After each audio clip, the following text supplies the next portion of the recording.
Blessed morning everyone. Purihin po ang Diyos. Saan man po kayong dako ng bansa naroon, kamusta na po kayo? Ako po muli ang inyong kaibigan, kamanggagawa at lingkod, Pastor Edgar Quinsayas, na yung makakasama tuwing Lunes ng umaga, si Jesus ay kasama. At sa umagang ito, our topic for this morning is managing our possessions.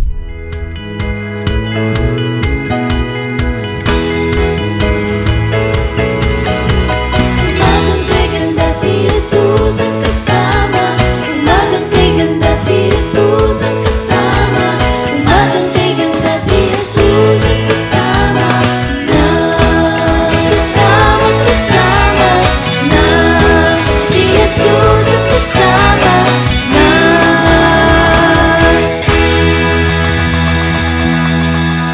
Bago po tayo magsimula, hayaan po muna natin papurihan, sambahin ang Diyos sa awiting ito.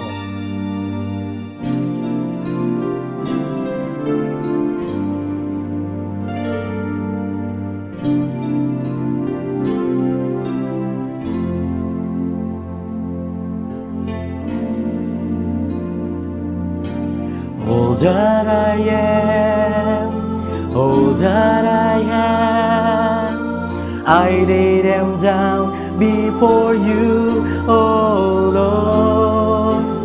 All my regrets, all my acclaims, the joy and the pain, I'll making them yours.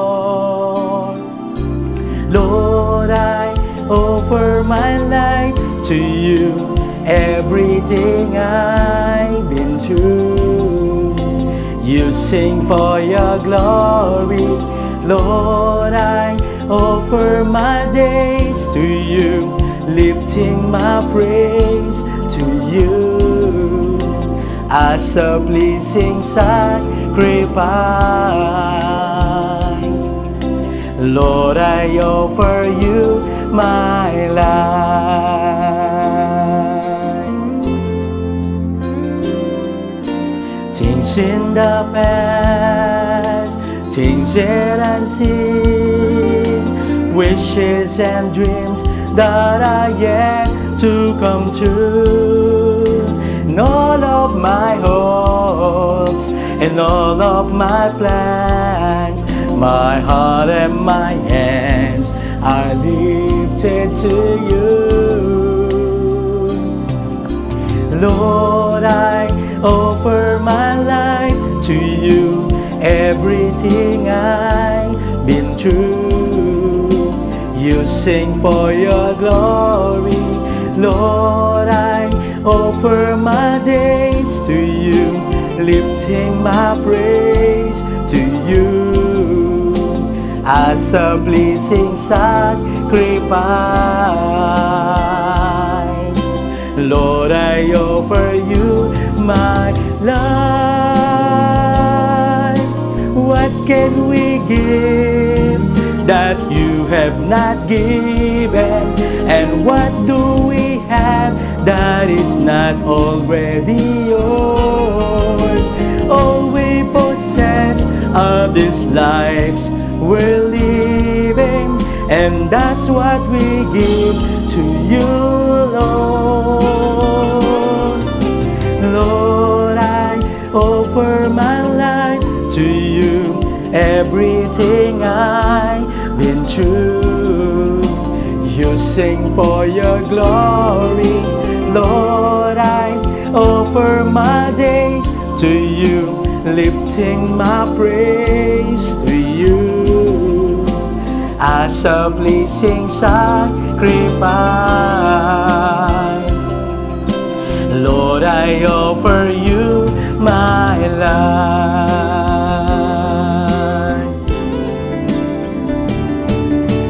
Lord, I offer my life to you, everything I've been through.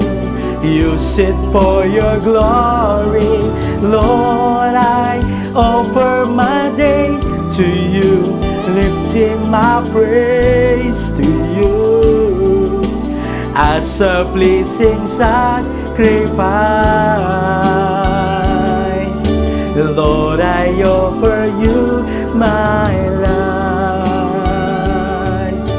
Lord, I offer you my life. Praise God! Hallelujah! Purihin ang Panginoon sa ating awitin na ating narinig. At sa umagang ito, mga kapatid, hayaan po muna natin na idulog sa Panginoon ang ating panalangin. Tayo po'y manalangin. Pinapupurihan ka namin, aming Diyos, sinasamba ka namin. Humihingi po kami ng karunungan at gabay sa aming pagbubukas sa isa na naman pong linggo na amin po ang pagdiriwang, pagsamba at pag-aaral ng morning devotion. Hinihiling po namin ang kapangyarihan ng banal mong Espiritu na mangusap sa inyong lingkod upang kami pong lahat, Panginoon, ay matuto at makapag-aral ng inyong mga salita. Sa ngalan ni Jesus, Amen. Amen. What a person with a personal possession is important to God. Our life steward should reflect God's interest in all that He has entrusted to us. In Genesis chapter 1, verse 26 and NIV version, then God said, "Let us make mankind in our image, in our likeness, so that they may rule over the fish in the sea, in the birds in the sky, over the livestock, in all the wild animals, and over all the creatures that move along the ground." In Genesis chapter 1 verse 26 records that God made man to rule all the earth and all life on earth, both plant and animals. Kaya dito mga anak ng Diyos, tayo po bilang kanyang mga nilikha, ayon sa kanyang larawan, ayon sa kanyang wangis, upang tayo pong lahat ay mamahala sa mga isda, sa mga ibon, sa mga himpapawid, sa lahat ng mga hayop, maging maliit man, maging maamo, mailap, o malaki. Kaya dito mga kapatid, and this is once again for us to understand what a person does with a personal possession is important to God. You know, church, our life as a stewards. Kaya dito po sa Genesis chapter 2 verse 15, ang tao po ay ginawang tagapangasiwa sa halamanan at kung saan tinitira ang ginto at mahalagang bagay, bato sa lahat ng dako. In other words, ang tao po ay nilikha para sa lahat ng bagay, para papurihan ng Diyos, gamitin ang lahat ng kanyang pinagkatiwala sa Kanya.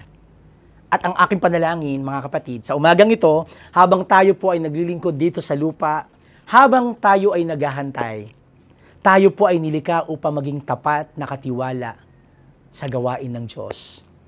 Ito po ay isang malaking pagtitiwala na binigay po ng Diyos sa bawat isa sa atin. Alam niyo mga kapatid, hindi lamang po pera, hindi lamang pananalapi. Ito ang ating buong buhay na dapat nating hawakan ng may pakatapatan, na may pananagutan, na may integridad. Kaya nga mga kapatid, you know church, steward is bringing everything we offer, we have to offer under the lordship of our Lord Jesus Christ. And this is the question to each and every one. What kind of a person makes a good steward? A person who has a great respect for God and His creation? Kaya again, minsan pa, kamusta po tayo bilang mga lingkod ng Diyos? Bilang mga pinagkatiwalaan. Tayo po bilang mga anak ng Diyos. Ano po yung mga pamamaraan natin sa paghawak ng mga bagay na pinagkatiwala ng Diyos? Mga bagay po na pinahiram ng Diyos sa atin. Kaya po sinabi ng ating Panginoong Jesus sa Lucas, Kabanatang 16, talatang 11 hanggang 12, kaya kung kayo'y hindi kayo mapagkakatiwalaan sa mga kayamanan sa mundong ito, sino ang magtitiwala sa inyo ng tunay na kayamanan?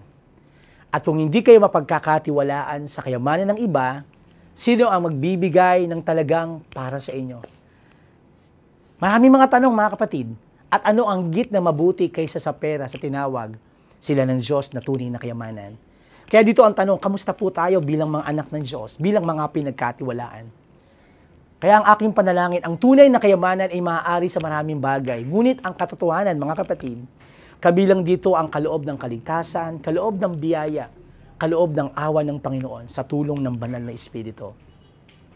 Kaya dito ang kasulatan ay nagpapakita sa atin ng mga kahangahangang katotohanan. Ayon po sa 2 Pedro, Kabanatang 1, talatang 3, Ayon sa kanyang banal na kapangyarihan na binigay sa atin, ang lahat ng bagay ay nauukol sa buhay at kabanalan. Kaya tandaan po natin mga anak ng Diyos, ang pangangasiwa ng kayamanan ay nangangahulugan ng matalinong pangangasiwa sa mga material na yaman tulad ng pera o ari-arian na pinagkatiwala ng Diyos sa atin. Sinasabi po sa Kawikaan, Kabanatang 3, talatang 9 hanggang 10, parangalan mo si Yahweh ang Panginoon ng iyong mga ari-arian at ng mga bunga ng lahat ng iyong ani, kaya't ang inyong mga kamalig ay mapupuno ng sagana at ang inyong sisidlan ay aapaw ng bagong alak. Kaya mga kapatid, ang pangunahing layunin na nabanggit sa utos na ito ay unahin natin ang Diyos. Palagi natin isaisip na ang ating pagpaplano hingil sa ating mga ari-arian ay lagi natin ipagkatiwala, ipagpasalamat sa Diyos.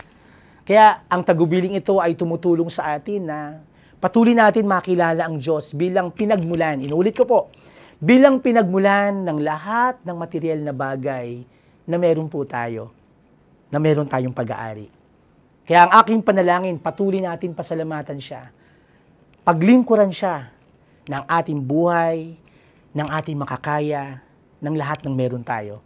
Kaya mga kapatid, kapag ang ating Panginoon ay ating pinangalan, binigyan ng papuri, ang pangako ng mga pagpapala ay dumadaloy sa mga masunuring anak ng Diyos, na ang kamalig ay puno ng sagana at ang banga o pisaan ay umaapaw ng bagong alak. Church, mag-uumapaw po kung tayo po ay patuloy na susunod sa Panginoon. Honor the Lord with your possession, church, and with the first fruits of all increase, of all of your increase, so that your barns will be filled with plenty, and your vats with overflow with new wine.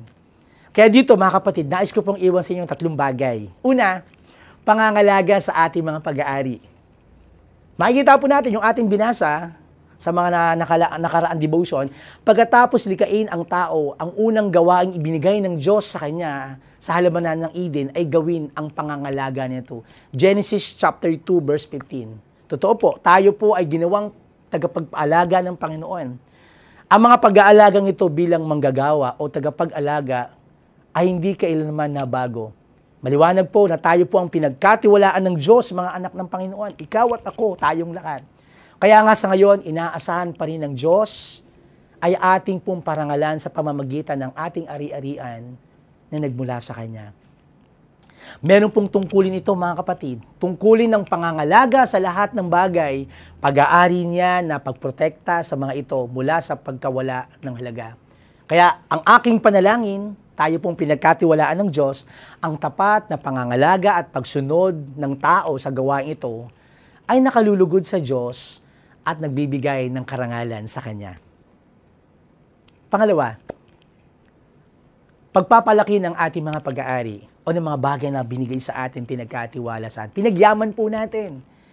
Naalala ko po yung talinhaga po na sa mga talento. Ito po yung makikita natin sa Matthew chapter 25, verse 14 to 30. At dito po sinabi ni Jesus ang tungkol sa 3 alipin na sila po'y tumanggap ng iba't ibang talento ng mga kalakal mula sa kanilang Panginoon at bago umalis ang Panginoon patungo sa malayong bansa, ang mga tagapaglingkod ay dapat palaguin o pagbutihin ng kanilang natanggap at kung ano mismo ang kanilang ginawa. Ano po ang ginawa ng unang 2 tagapaglingkod?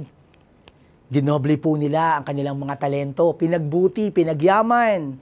Sila po'y naging tapat sa lahat ng binigay sa kanila ng kanilang Panginoon at sa kanyang pagbabalik. Subalit po ang pangatlong alipin sa kabilang banda ay nagbaon ng kanyang talento at nagbigay sa Panginoon ng parehong halaga kung ano yung binigay ng Panginoon, isinauli lang po niya nang walang anumang pagbuti o pagtataas. Nagalit dito ang Panginoon sa tinawag sa aliping ito na masama at tamad sa pangatlong alipin. At inuutos na kunin sa kanya ang ibinigay sa kanya at itapon sa isang lugar kung saan may kadiliman, umiiyak, nangangalit ang mga ngipin. Nakakalungkot sapagkat yung talento ng pangatlo, hindi man lang niya nagamit, hindi man lang niya shinare, hindi man lang pinagbuti. Kaya ang aking panalangin, ang aral po mula po sa talighagang ito ay pinangaralan ng Panginoon sa pamamagitan ng katapatan ng pagpapalago ng kaloob na binigay niya sa atin. I pray, church, that this lesson from this parable is that the Lord is honored by our faithfulness in growing the gifts He has given to us for the glory of God.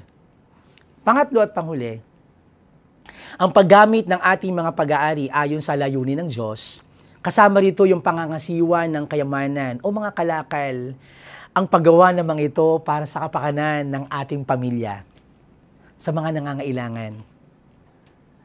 Kaya nga dito mga kapatid, bagay ang ating mga tinatangkilik, maaari po natin ipagamit sa kaharian ng Diyos.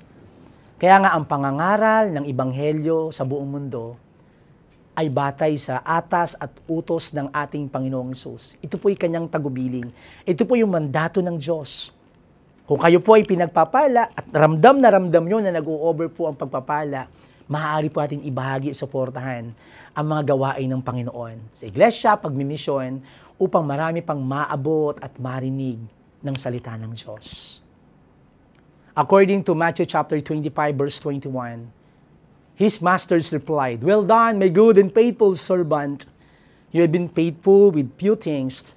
I will put you in charge of many things. Come and share of your master's happiness." You know, church, only true servant of God are to be welcome to the kingdom. Ito ay dahil ang Panginoon ay ating sinusunod at dumating upang tayo'y maglingkod, hindi upang tayo'y paglingkuran. Ang tunay na lingkod sa tapat sa maliit na bagay, siya mapagkakatiwalaan sa mga kakaunting tungkulin at ito po yung umuunlad upang patuloy natin mapabuti sa mga malaking tungkulin. Ang pabuya po na binibigay ng Lord sa ating paglilingkod ay pagtanggap ng kagalakan ng tagumpay sa piling ng Panginoon. Mga kapatid, halina, patuloy tayong maglingkod sa Panginoong Hesus. Tanggapin natin yung kanyang pabuya, yung kanyang reward, ang reward ng kagalakan kasama ang Diyos. Magpatuloy sa gawaing pagmimisyon, sa mga possessions na binigay ng Panginoon, ipaggamit natin sa Panginoon. Pagpalain tayo ng Diyos sa ating pagsisikap, sa pamamagitan ng ating pagbibigay ng ating buhay, ng ating lakas, ng ating talento, na pinagkatiwala sa ating higit pa man, matuto tayong magmahal, maglingkod, para sa kapurihan ng ating Panginoon.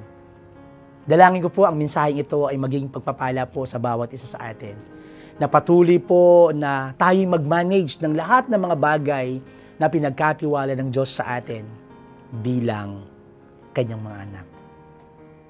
Papuri po sa Diyos sa umagang ito. Amen. As a closing prayer, I pray na kayo pong lahat, kung meron po kayong mga prayers, mga panalangin, at kayo po inahamon ng mensahe na ito, ang aking panalangin, patuloy natin ipagamit sa Panginoon ang lahat ng meron tayo. Ang ating lakas, hanggat tayo ay may hininga, hanggat tayo ay pinagpapala ng Diyos, o anumang bagay, maliit man o malaki, ipaglingkod natin sa Panginoon. Tayo manalangin. Panginoon, maraming salamat sa umagang ito. Pagpalain mo ang aking mga kapatid na sila pong nanonood, nag-worship, nakikinig, dumadalangin. Lord, salamat sapagkat nangusap ka sa amin sa umagang ito. Maraming salamat sa pamamagitan ng banal mong Espiritu.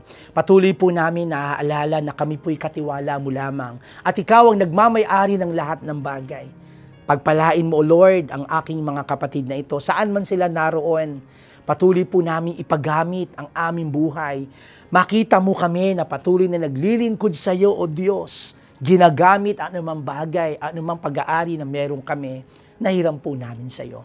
Pagpalain niyo po sila, ang lahat ng kanilang kabuhayan, ang kanilang mga trabaho, ang kanilang mga negosyo, ang kanilang buong sambahayan. Patuloy kang maluwalhati, Panginoon, sa aming buhay. Sa ngalan ni Jesus. Amen. Amen. Muli mga kapatid, maraming salamat po sa inyong pagsama sa ating pag-aaral sa umagang ito. Si Jesus ay kasama Daily Morning Devotion. And shout out po sa lahat po ng mga may kaarawan. Hallelujah! Praise the Lord! Salamat po sa buhay nyo. Happy birthday po! And praise God po sa inyong mga buhay. Hallelujah! See you next Monday mga kapatid and every day. If kayo po ay pinagpala at na-bless, feel free po to share or tag this to your friends, sa inyong mga kaibigan, pamilya. And I pray, don't forget to subscribe the Nax UMC PH. And please hit the notification bell and get notified when we post new videos. Muli po, ito po inyong kaibigan, Kamanggagawa. Pastor Edgar Quinsayas, na lagi nagsasabing, hindi po tayo iiwan, pababayaan ng ating dakilang Diyos. Amen. Amen. God bless po. Thank you po. God bless.